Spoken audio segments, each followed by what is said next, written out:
scorecard, but there's certainly no guarantee he's going to be up on the judges' scorecard. Now, this is a pick-em fight. I mean, you've got it very close, obviously, but the judges could have this a ton of different ways. Well, and there's a little more zip on the punches of Hrgović right now. I think that he's just emptying the tank. Whatever he has left.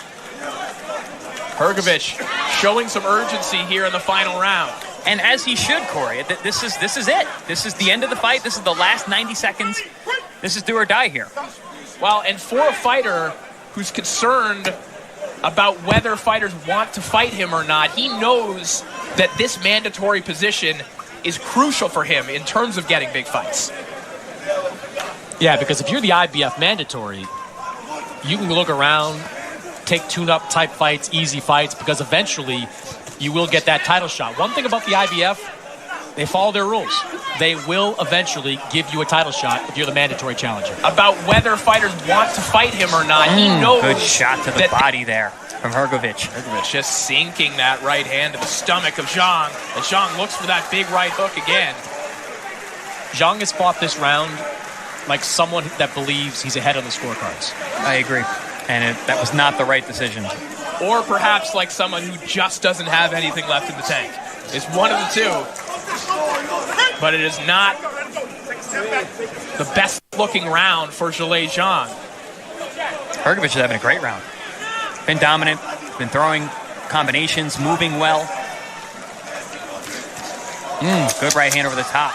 Final 10 seconds of a back and forth slugfest between Hrgović and Zhang.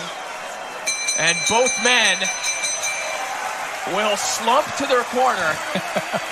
And in Hrgovic's case, slump into the arms of his corner. I think slump is the right word. Hrgović needs one of his cornermen to effectively carry him to the corner, and you saw Zhang get over a little bit quicker and double over in his corner. Excellent fight. Excellent heavyweight fight. I think it's going to take more than one of Hrgovic's cornermen to carry him. Might take the whole corner. As Zhang works through his first of 5 liters of water today. No, 5 liters. He drinks 5 gallons. 5 gallons. Oh, my goodness.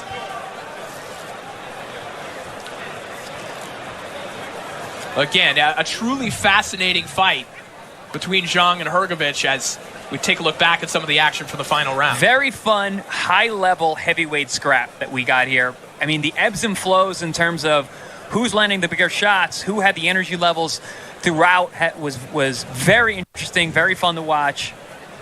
Great scrap, entertaining fight, and really a super close fight.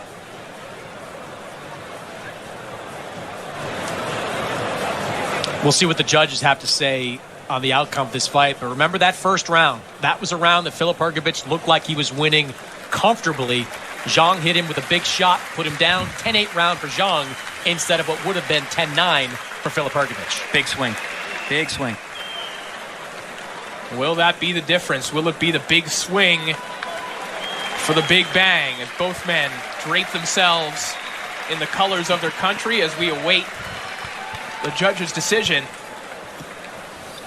And this is one of those fights where there'll be a winner, or at least presumably there'll be a winner. But either way, I'd want to see both these guys back in big fights again. Oh, absolutely. Absolutely. This is a very entertaining fight. These guys both dug deep. They showed a lot. And I think Zhang, I mean, he's 39 years old. People are questioning how long he was doing this. I think he has a lot of fight left in him. Tremendous showing from both men. Well, looks like we have the decision ready, so let's send it down ringside to our ring announcer, David Diamante.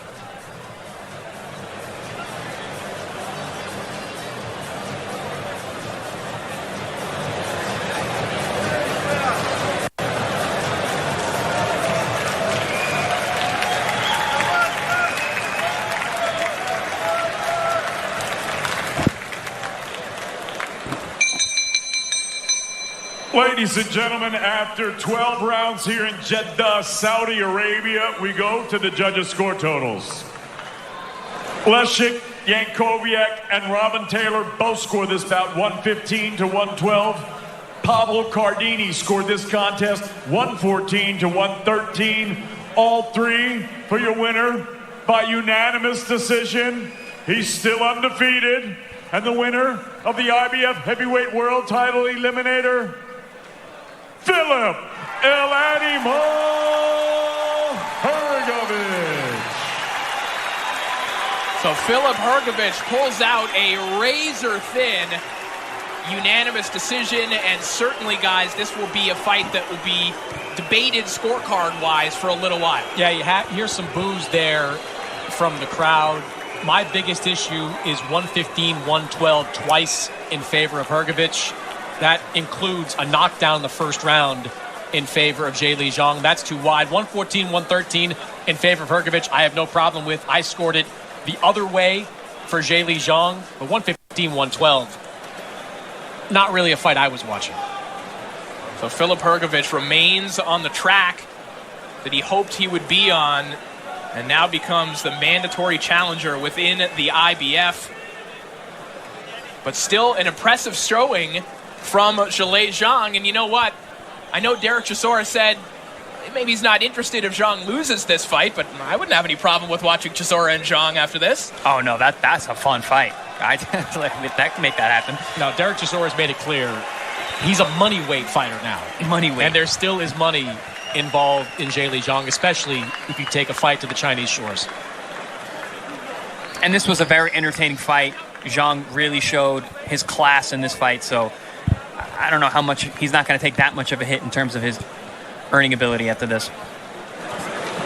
Now, and if you're Hrgović, you learn a lot from a fight like this. You need a fight like this if you plan to compete at the highest level, to go the distance against a guy with real pop who's probably just a cut below that elite level that includes the USYKs, the Furies, the Anthony Joshuas, the guys you're looking to face at the next step of your career.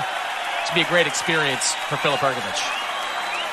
Great point, Chris. This is these guys, their young careers, they need fights like this in order to progress to that next level. Good sportsmanship from Zhang and Hrgović there. Hey, why don't we do it again? Hey. I wouldn't mind to seeing this fight run back one more time. Well, I wouldn't mind calling it either. That was fun. A lot of respect between these two. As we mentioned, Zhang was willing to wait, to put everything on pause as Philip Hrgović grieved the loss of his father. Let's hear from Philip Hrgović right now, ringside. Fight. After being down in the first round, how did you get through that? Warrior, man. It was for my father, who passed away a few months ago. I did everything for him. Pero Hrgović, a special man. Was he on your mind in the build-up to this fight and in the ring? Yeah, he and my beautiful wife, Marinella. She was with me in my training camp for a few months in Houston. She gave me all energy.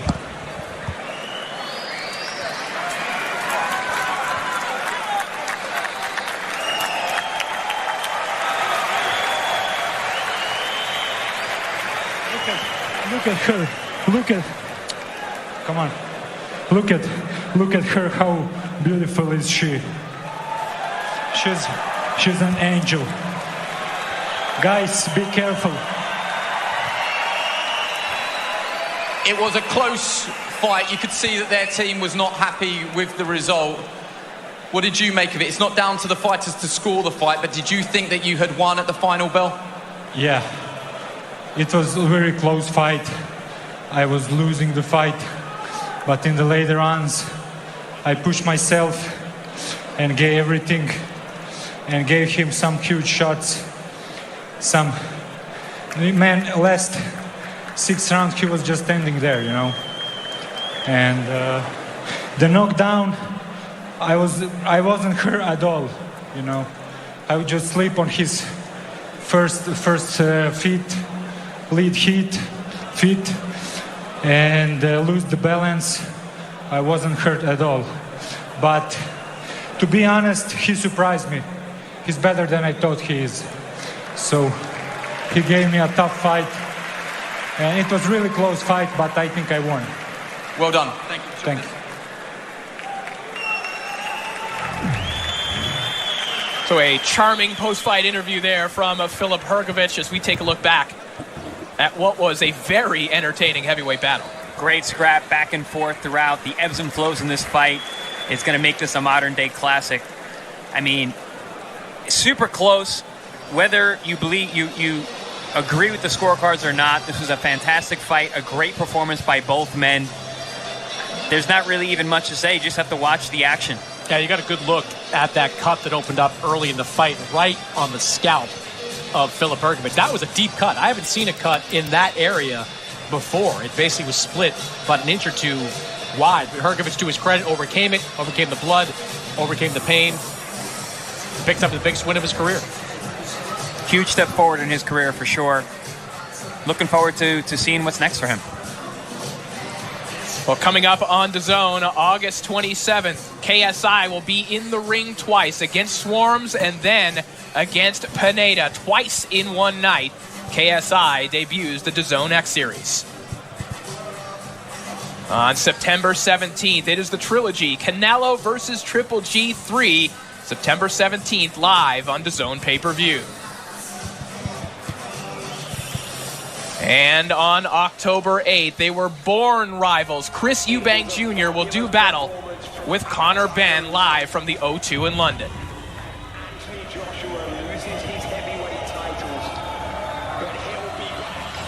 And now it is time for our main event. OLEKSANDR USYK, Anthony Joshua, the WBA, WBO, IBF, and now the Ring Magazine Heavyweight Championships on the line. This is the one that we've been waiting for since last year. So much has happened in the lives of both of these fighters leading up to tonight's main event. We mentioned this off the top, Chris Mannix.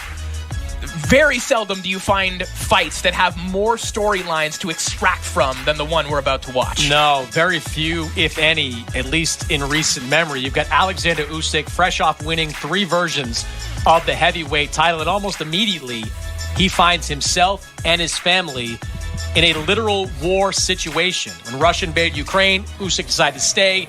He joined a terrestrial military battalion, effectively a militia there to help his country, comes out, and immediately starts to train for this fight. Anthony Joshua, he loses for the second time in his career, and he replaces his team, adds Robert Garcia, elevates Angel Fernandez, and is coming in, at least theoretically, with a completely different boxing philosophy for this fight. So a lot of variables that we can't account for until these two step in the ring. And Chris Algieri, a lot of talk, particularly when it comes to Anthony Joshua, about the mentality of Joshua heading into this fight.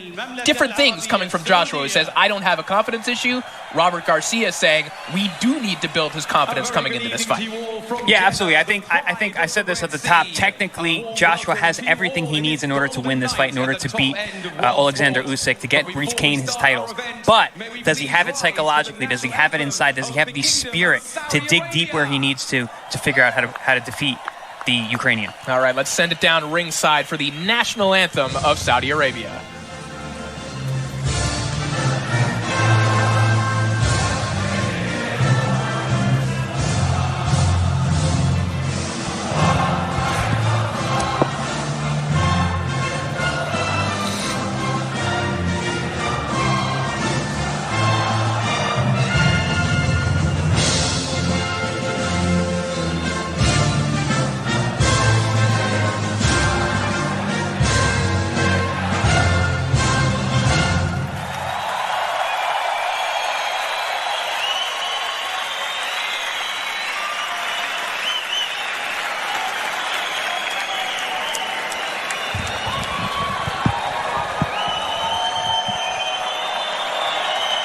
Ladies and gentlemen, the Kingdom of Saudi Arabia and the Ministry of Sports proudly welcomes you to the main event of the evening.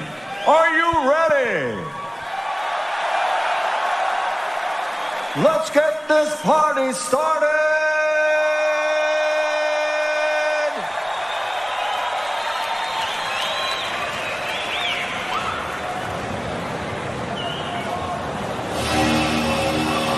Kingdom, beacon of history and the vision of the future, where every grain of sand represents vastness and humility, life, and the willpower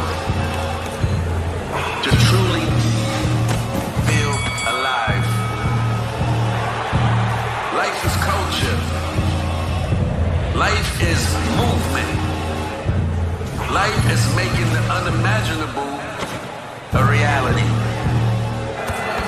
The impossible, very possible. A spirit of fighters.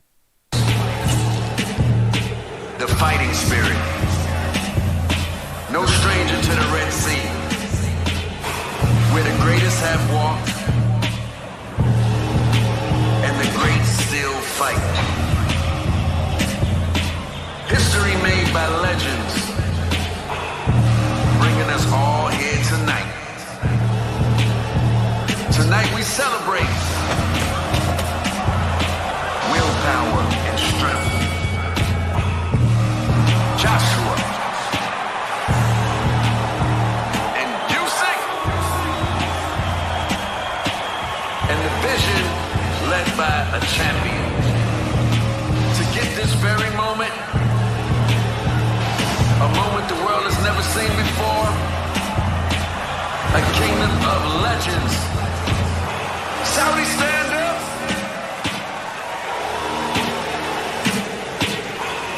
Tonight, we rage on the Red Sea. Zone, zone, zone, zone, zone. Za, za, za.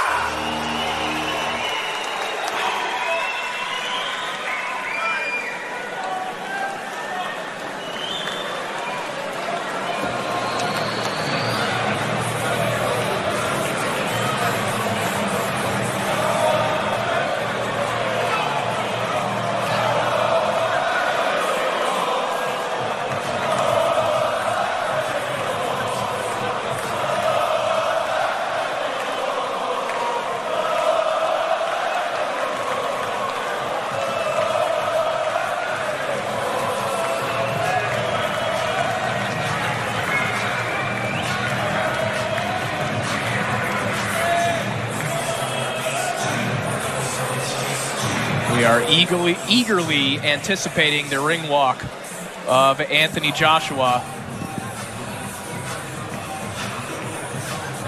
And we have seen Joshua, Chris Mannix, take his time with ring walks in the past. But he is very prompt this time.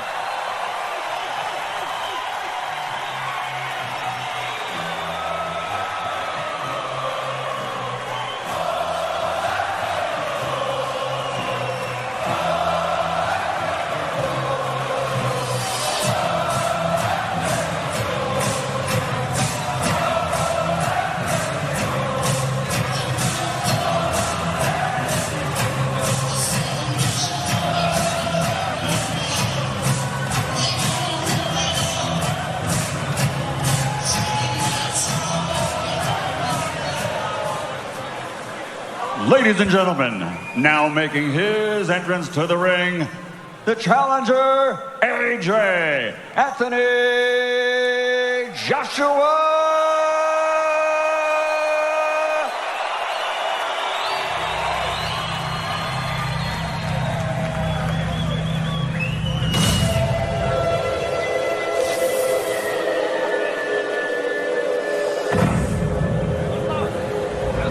However strong the shoulder, however mighty the fist, and sure the stride, however hard the blows that open up the route to the summit, perfection is a peak, just out of reach. But on the climbing road, what milestones along the way? London 2012, bathed in gold. Years on, champion of the world. And the crown defended, and not just retained, but held tight in a classic. The setbacks and the recoveries, the refusals to stay down, but bruises heal and determination hardens. And the punches grow in speed and power, and the feet move faster. Belief grows and ambition burns to challenge again, better than ever. Not on Mount Perfection, but ready to rage on the Red Sea. Anthony Joshua.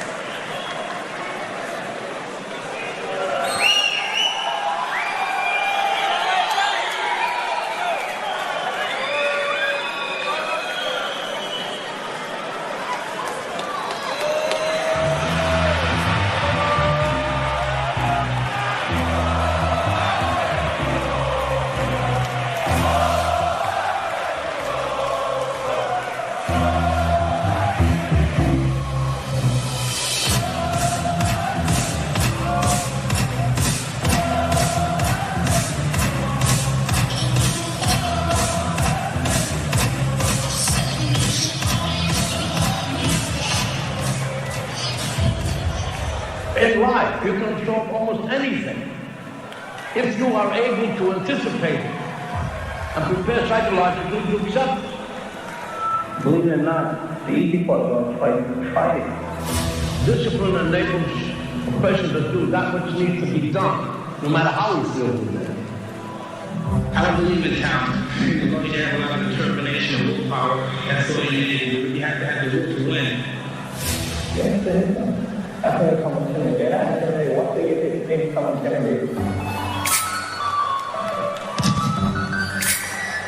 The customary theatrical entrance of one of the biggest stars of this generation, the two-time heavyweight champion, Anthony Joshua, who finds himself in the unusual position of both having it all and desperately wanting more. After suffering his second defeat at the hands of Oleksandr Usyk last year, he's followed a familiar pattern in hopes of avenging it. Just as he did before defeating Andy Ruiz to recapture his titles the first time, he says he's rewired his mentality and will look for a wholesale change of approach in the ring. He's even traveled back to Saudi Arabia, the site of his last revenge. But this time it feels even bigger, even more dire. So he heads into battle with a new coach, Robert Garcia, for the first time in 11 years. A victory would be a colossal moment for British boxing, a defining win in his career. But a loss would call into question just how many more colossal moments like this one Joshua can be a part of.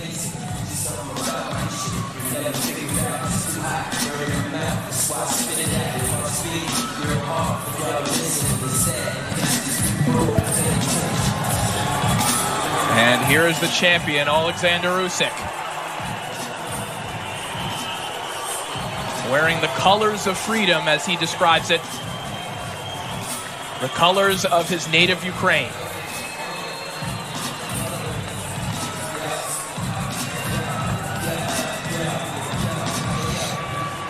And now, making his entrance to the ring, the defending world champion, OLEKSANDR Usyk.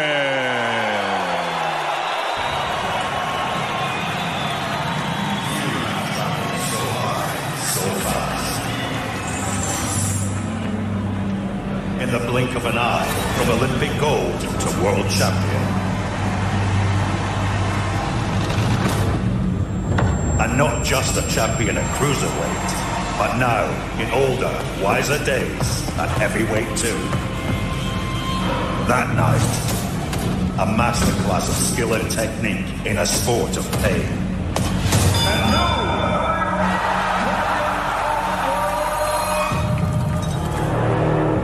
And so, to this rematch, defending his title where the Arabian desert meets the Red Sea.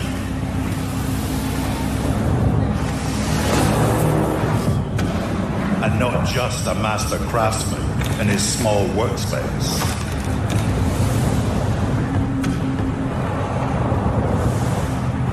But an inspiration to all across his war-torn land.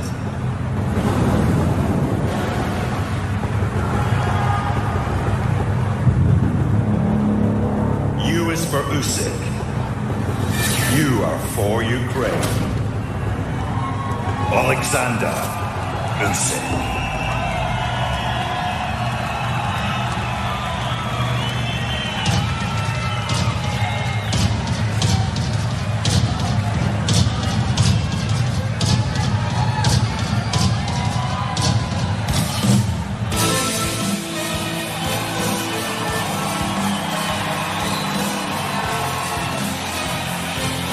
Well, the weight on Oleksandr Usyk's shoulders tonight is far heavier than the heft of the 3 heavyweight titles he carries to the ring.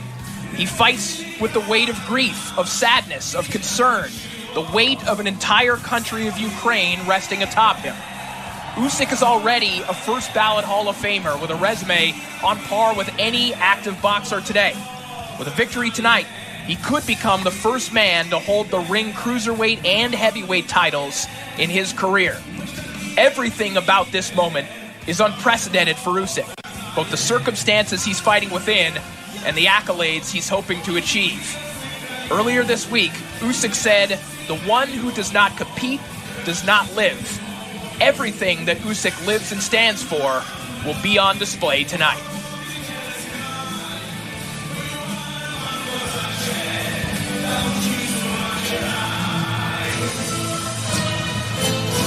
You know, when they were selling the broadcast rights for this fight, Usyk went to the Saudi Arabians and said, I want the rights to give it to my country for free. They gave it to him, and there will be an